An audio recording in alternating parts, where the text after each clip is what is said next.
வெறும் 1.5-2% vote share இருக்கக்கூடிய பிஜேபிக்கு திடீரென்று 11.5% வரை ஓட் ஷேர் எப்படி கிடைத்தது என்கிற அந்த கேள்வி.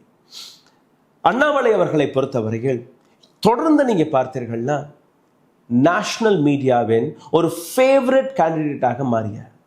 இது மட்டுமல்ல, சர்ச்சை அண்ணாமலையை தொடர்ந்தது.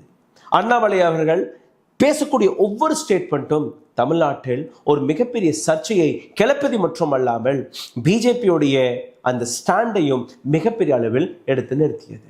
ஆனால் இந்த விஷயம் மத்தியில் இருக்கக்கூடிய பிஜேபிக்கு பிடிக்கவில்லை, நரேந்திர மோடிக்கு பிடிக்கவில்லை, அமித்ஷா அவர்களுக்கு பிடிக்கவில்லை, RSSற்கும் பிடிக்கவில்லை. காரணம், எப்படி யோகி ஆதித்யநாத் ஒரு பவர் சென்டராக உத்தரப்பிரதேசத்தில் அமர்ந்து விட்டாரோ அதே போன்ற பவர் சென்டர், இன்னொரு பவர் சென்டர் அவர்கள் தமிழ்நாட்டில் உருவாக்க விரும்பவில்லை. எங்க திரும்பி பார்த்தாலும் நரேந்திர மோடியுடைய முகம் மட்டும் தான் இருக்க வேண்டும். அண்ணாமலையின் பெயரில் எப்படி அவருக்கு 11.5% பிஜேபியுடைய ஓட் ஷேர் உயர்ந்தது என்கிற அந்த விஷயத்தையும் அவர்களால் ஜீர்ணிக்க முடியவில்லை.